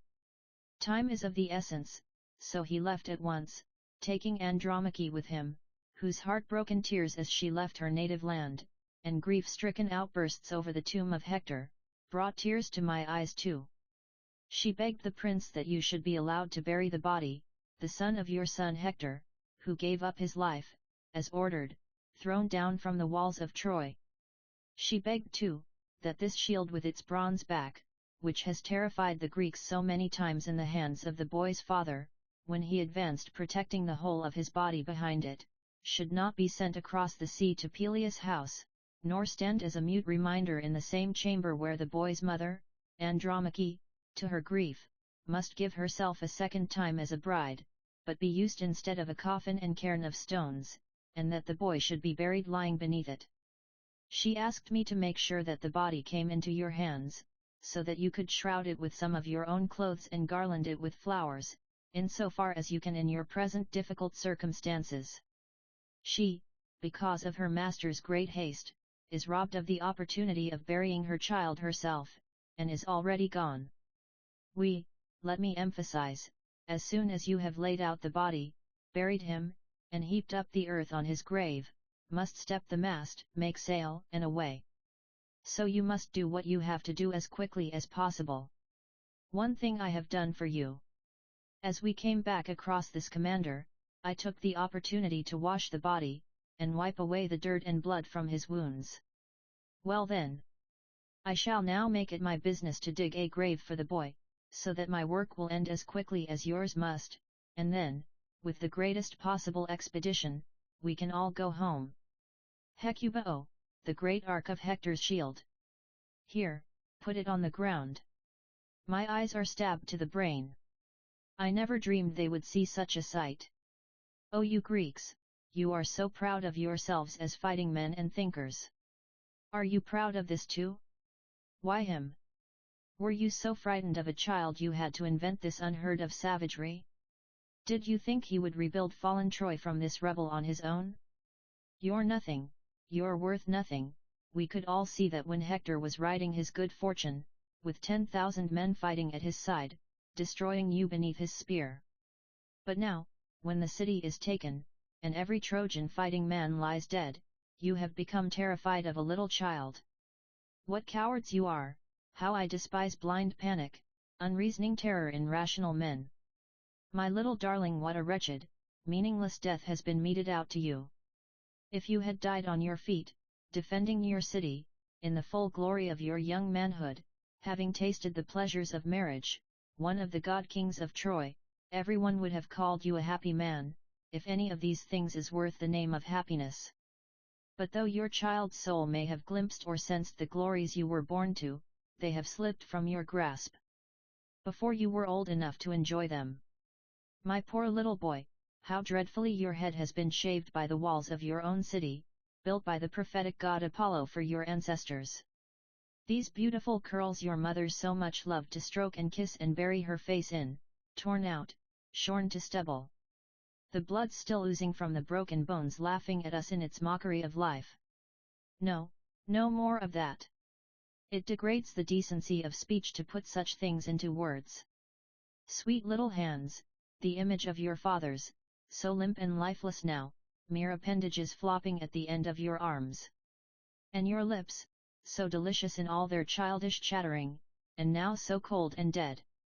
What lies you told me when you snuggled down among my bedclothes. Grandmother, you used to say, I shall cut the biggest curl you ever saw from my head for you when you are dead, and I'll bring all my friends to your tomb, to make speeches and sing songs of farewell. But now, that promise will never be kept.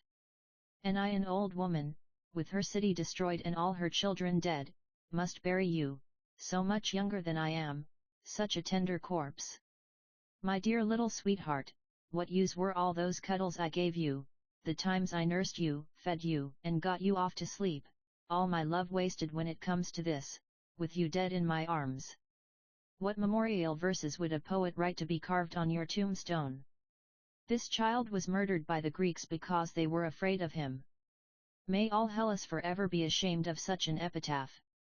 Well, little grandson, everything you should have inherited from your father you have lost, except this shield with its curved bronze back, and that, my dear, you will keep forever as it covers you in the earth.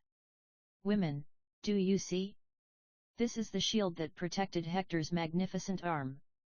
He for sure was this shield's best protector, and now he is dead. Look, you can clearly see the imprint of his powerful hand on the grip, and here on the brass facing and the smooth rim you can see how his beard has burnished it as he held it up to his chin, and where the sweat, pouring down from his forehead and temples in so many hot-fought afternoons of battle has left its dark stain. Come now, my women, see what you can find, some robe, if you can, or some flowers somewhere, to dress his poor body for burial. It's little enough, child, we can give you, in this time of disaster. But what we can find, you shall have. Anyone born mortal and living in this world, who thinks himself prosperous and secure, is a fool. Historical necessity, or whatever else you call the force that governs our lives, what else is it but a madman dancing, leaping one way then the next without pattern or meaning? What's certain is that luck always runs out, and that no happy man ever stays happy or lucky for long. Chorus. Look, Hecuba, we found these things among the ruins. They'll do to prepare the body for burial. Hecuba, dear child, it's not after some victory at horse racing with fellows your own age, or archery, that I, your father's mother, award you these meager prizes. We Trojans esteem such achievements, and honor them as they deserve. These poor things are the only remnants of the legendary wealth of Troy, your inheritance, of which Helen, whom all the gods hate, has robbed you. And more than that, she has taken your life, and utterly destroyed your family. Chorus. Let your tears flow. My heart is breaking, weep and sing for the dead child who was born to be king. Hecuba, this magnificent robe, the height of Trojan fashion. You should have worn it at your wedding to the most aristocratic princess of Asia. Now I can only use it as a shroud or winding sheet to wrap round your body. And for you, great shield, who protected Hector like a mother, and gave birth to victories beyond number, a garland of flowers. You are not dead, nor will ever be, though you lie with the dead in the earth, an honor greater than the Greeks can pay to the armor of that black-hearted politician, Odysseus. Chorus. Howl then, howl. Now, if ever, tear the tears from your breast as the earth receives this child to rest. Mother, you must share our pain. Hecuba, howl. Chorus. Lead our song for the dead. Hecuba, for grief. Chorus. Who can forget these sufferings? Time will bring no relief. Hecuba, with these strips of linen, as if I could heal them, let me bind up your wounds. The mere shadow of a doctor without the substance. My fingers are skillful but have no art to cure. Your father's hand must care for you now, among the dead. Chorus. Beat your temples, tear out your hair, let your nails rake your face like a bank of ores. Hecuba, my daughters, listen, women of Troy. Chorus. We're still here. Say what you want to say. Hecuba, everything I have done in my life has meant nothing to the vindictive gods, and Troy, of all cities, they have persecuted with a particular hatred. All our sacrifices, all our offerings have been quite worthless, a waste of time. And yet if the god had not decided to make the greatest suffer most and trample us all in the mud, what nonentities we would all have been. No one would ever have heard of us, no songs would have been written in memory of our suffering, nor would the poets 100 generations hence have taken us as their great theme. So take up the body, and let us bring it to its dishonored grave. We have given it all we can of the flowers and offerings customary for the dead, and what difference does it make to them if they are buried in luxury, loaded with gifts? None at all, I think. Funerals are for the living, an empty show to impress their friends. The body of Astyanax is removed. Chorus. Weep and sing for your suffering mother, who teased out the cloth of your life with such care, all torn and rumpled in death. And for the child, a hero's son, no family could be greater than his, born to be king. His terrible death men will remember with horror. But look! What are they doing? There are men with torches, will they destroy even these ruins? On Ilium's surviving towers in many hands the bud of flame flowers. What more can they do to Troy? Talthybius, all company commanders with orders to fire the city, there's no need to wait any longer, till your torches burn out in your hands. Burn everything down. When we have reduced the whole lot to ashes, then we can celebrate, leave Troy, and go home. My other orders concern you women. As soon as you hear the sound of the trumpet, follow these officers along that path. They will lead you to the Greek ships. You, old woman, you're the unluckiest of the lot. You must go too, with these officers of Odysseus' regiment. You must leave your old home. You're designated one of his slaves. Hecuba, so this is how it ends. My crown of pain, all my sufferings, each new loss worse than the last, till it comes to this, to leave my homeland, to leave my city, to watch them burning it to the ground. Come on then, old worn-out feet, make one last effort, so that I can say my last goodbyes to my poor city in its death agony. Troy. While you lived, you were the greatest and most glorious of all the cities of Asia. Now they are destroying even your name. They are burning you to the ground, and taking us into exile to be slaves. Oh, you gods! But why bother to call on them? We called before, and they didn't hear us. They ignored our prayers. Well then, why not run into the flames?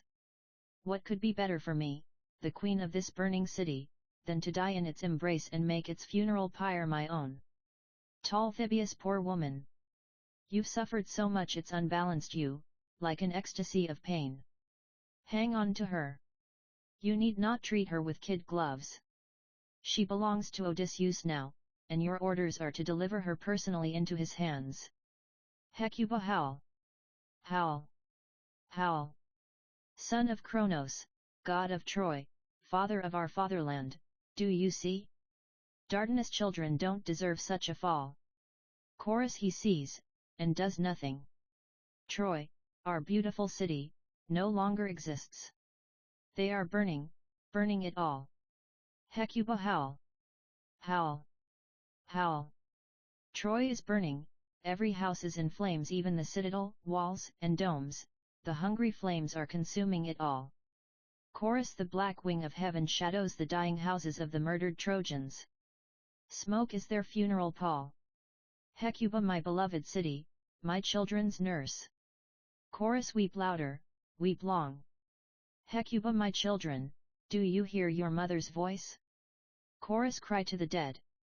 Can they hear your song? Hecuba, let me kneel, lay my old legs on the ground, and my old woman's hands, let them beat the earth.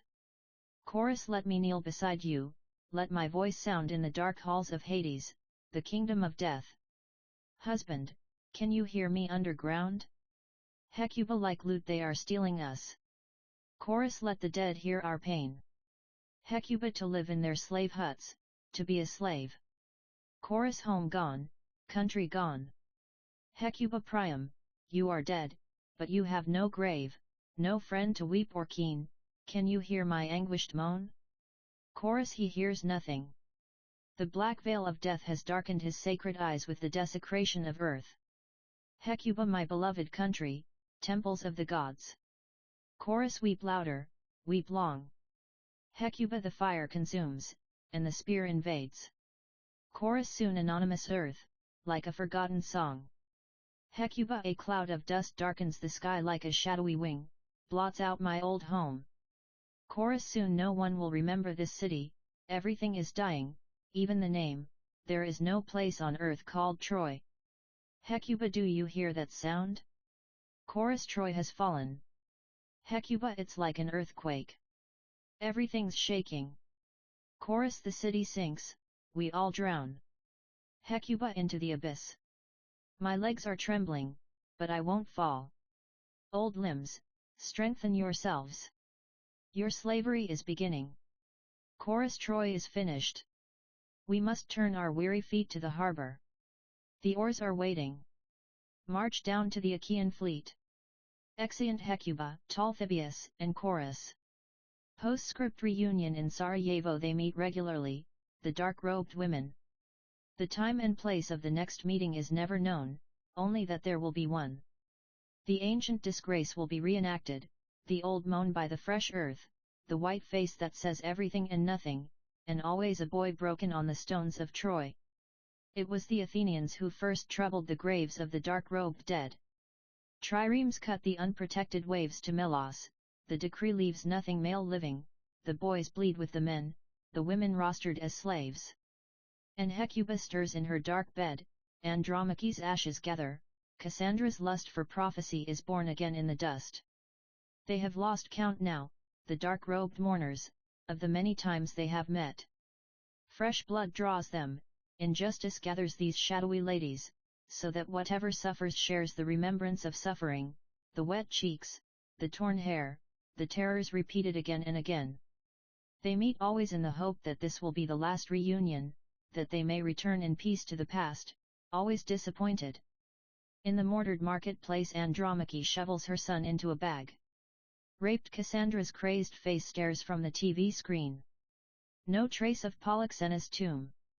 Dog-like, Hecuba digs alone in the shelled graveyard. No peace for the mutilated child body, thrown into a cellar and burned. No identification, an unknown daughter of a murdered nation. They stand silently, the dark-robed women, heads leaning together in mourning. No words can express their centuries of pain, only brushing of hands and cheeks, the fallen beauty of having seen too much, sensing too keenly that it will happen again. They depart to their temporary graves, knowing the next reunion is penciled, only who will destroy is still uncertain, and what particular Troy.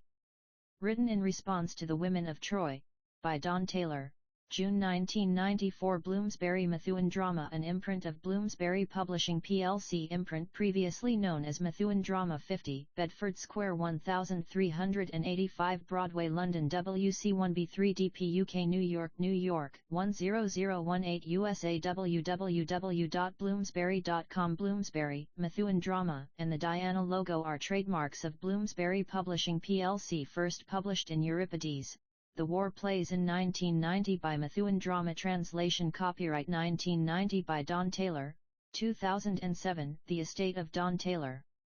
Introduction copyright 1990 by Don Taylor, 2007, The Estate of Don Taylor. Reunion in Sarajevo, first published in A Prospect of Jerusalem, Poems 1968-1996 and 1997 by First Rights Publications. Copyright 1997 by Don Taylor, 2007, The Estate of Don Taylor. Don Taylor has asserted his right under the Copyright, Designs, and Patents Act, 1988, to be identified as author of this work. Cover, Vietnam, Summer 1967, Bridgman Art Library / Peter Newark Pictures. All rights reserved. No part of this publication may be reproduced or transmitted in any form or by any means, electronic or mechanical, including photocopying, recording, or any information storage or retrieval system, without prior permission in writing from the publishers. No responsibility for loss caused to any individual or organization acting on or refraining from action as a result of the material in this publication can be accepted by Bloomsbury or the author. All rights whatsoever in this play are strictly reserved, and application for performance etc. should be made before rehearsals by professionals and by amateurs. To Micheline Steinberg Associates, 104 Great Portland Street, London, W1W6P. Email to info@steinplays.com. No performance may be given unless a license has been obtained. No rights in incidental music or songs contained in the work are hereby granted, and performance rights for any performance / presentation whatsoever must be obtained from the respective copyright owners. British Library Cataloguing and Publication Data. A catalogue record for this book is available from the British Library. EISBN 13-978-14081-4157. Library of Congress Cataloging in Publication Data. A catalogue record for this book is available from the Library of Congress series, Modern Plays.